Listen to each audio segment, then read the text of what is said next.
Good morning सबैजनालाई है। आज चाहिँ टक्कै 1 हप्ता हुन्छ। आज पनि पानी परेको भए चाहिँ टक्कै 1 हप्ता हुन्थ्यो है। सो तर आज चाहिँ घाम लागेको छ है। अम्मा हेर्नुहोस् है, यहाँ लुगाहरू म चाहिँ घाम लाग्नु साथै म चाहिँ होइन लुगा चाहिँ टक्कै अब निकालेर सुकाइदिइहाल्ने। आज चाहिँ कति छ लुगाहरू धुनु पनि है। आज चाहिँ बल्ल बल्ल घामको नजारा देखेको छ, तपाईँहरू देख्नु सक्नुहुन्छ। यहाँ मजाले घाम लागेको छ आज बिहान बिहानै। यहाँ चाहिँ मैले लुगाहरू सुकाइसकेको छ है। अन्त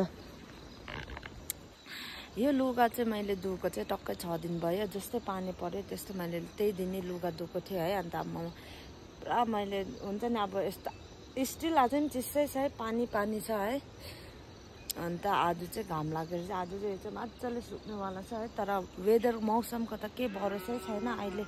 अब अहिले यस्तो राम्रो भइरहेछ, एकछिनमा फेरि पानी पनि पर्नु सक्छ। सो त्यसले गरेर चाहिँ म चाहिँ छिटो छिटो अब खाना सब्जीहरू बनाएर चाहिँ त्यहाँदेखि चाहिँ लुगाहरू धुनु पनि छ, आमाहरूलाई नुहाइधुवाइ काटिदिनु पनि छ है।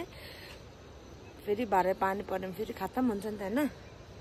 Okay by.